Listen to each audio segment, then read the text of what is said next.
ధన్యవాదాలు అధ్యక్ష. మన రాజ్యాంగ నిర్మాత డాక్టర్ బాబాసాహెబ్ అంబేద్కర్ గారు ఒక మాట అన్నారు అధ్యక్ష.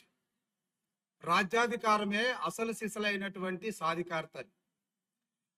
అంబేద్కర్ గారి ఆశయాల్ని ఆలోచనల్ని పుణికి పుచ్చుకున్నటువంటి మన ప్రియతమ ముఖ్యమంత్రి నారా చంద్రబాబు నాయుడు గారు ఆ ఆశయ సాధనలో ఈరోజు మన బీసీ సోదరులకు 144 కులాలుగా 56% పైబడి ఉన్నటువంటి మన బీసీ సోదరులకు చట్ట సభల్లో స్థానిక సంస్థల్లో 34% రిజర్వేషన్లు ఇవ్వాలి.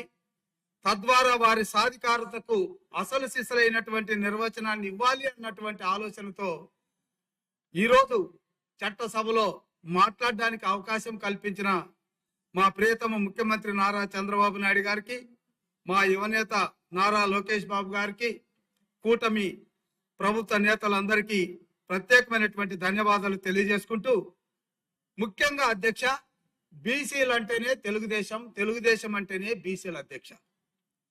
1979లో మండల కమిషన్ మొట్టమొదటిసారిగా 27% రిజర్వేషన్లు పెట్టినప్పుడు, ఆ తర్వాత 1983 నుంచి మన ప్రియతమ స్వర్గీయ నందమూరి తారక రామారావు గారు తెలుగుదేశం పార్టీ పెట్టిన తర్వాతే బీసీలకి మండల కమిషన్ సిఫార్సు చేసినటువంటి రిజర్వేషన్లు అమల్లోకి వచ్చి ఆచరణలోకి వచ్చాయని నేను సగర్వంగా చెప్పగలను అధ్యక్ష.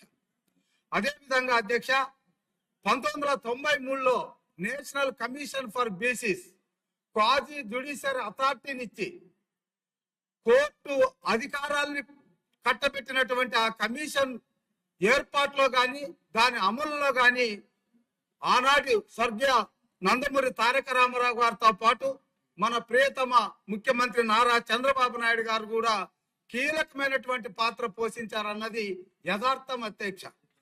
అట్లాగే అధ్యక్ష, 2018లో బీసీలకు కాన్స్టిట్యూషనల్ అథారిటీ ఇవ్వాలన్నటువంటి ఉద్దేశంతో 102 అమెండ్మెంట్ ద్వారా 338 ఆర్టికల్ బిని అమెండ్ చేసేటటువంటి విషయంలో కూడా మన ప్రియతమ ముఖ్యమంత్రి నారా చంద్రబాబు నాయుడు గారు పోషించిన పాత్ర కీలకం అధ్యక్ష, చారిత్రాత్మకమైనటువంటిది అధ్యక్ష.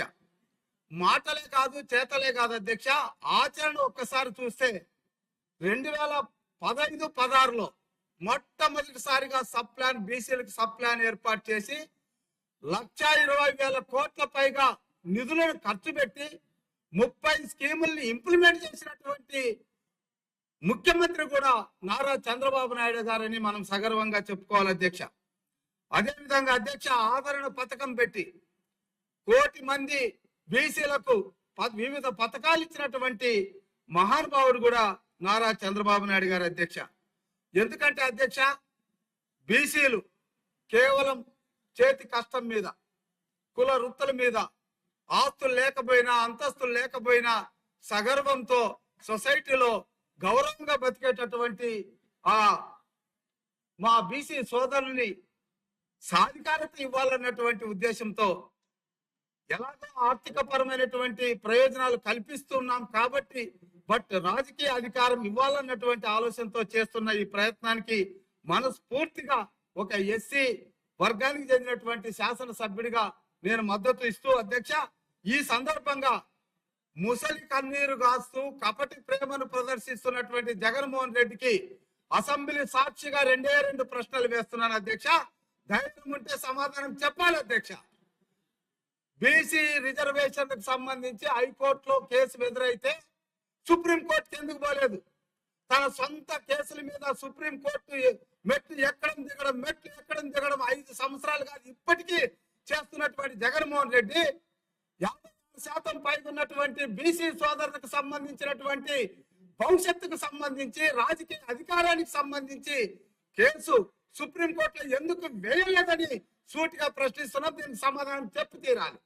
అదేవిధంగా 120 కోట్ల పైగా 1,20,000 కోట్ల పైగా ఖర్చు పెట్టినటువంటి సబ్ ప్లాన్ ని సమర్థవంతంగా నిర్వహిస్తే చంద్రబాబు నాయుడు గారు మరి దాన్ని ఎందుకు రద్దు చేసి ఆ నిధుల్ని దారి మళ్లించారో సూటిగా సమాధానం చెప్పాలి. 30 స్కీములు బీసీలకు ఉంటే ఆ బీసీలకు విదేశీ విద్య కానీ బెస్ట్ అవైలబుల్ స్కూల్స్ కానీ, పెళ్లి కానుక కానీ, ఇలాంటివి ఎన్నో కార్యక్రమాలు ఉంటే ఆ కార్యక్రమాలు ఎందుకు రద్దు చేశారో ఈ 3 ప్రశ్నలకు సమాధానం చెప్పి బీసీల గురించి ఆలోచించాలి. కాబట్టి ఈ రాష్ట్రంలో బీసీ సోదరులందరూ కూడా చంద్రబాబు నాయుడు గారి వెంట ఉన్నారు అన్నది సత్యం సత్యం సత్యం. ఎందుకంటే వాడలో తిరుగుతున్నాం, ఇంటింటికి వెళుతున్నాం.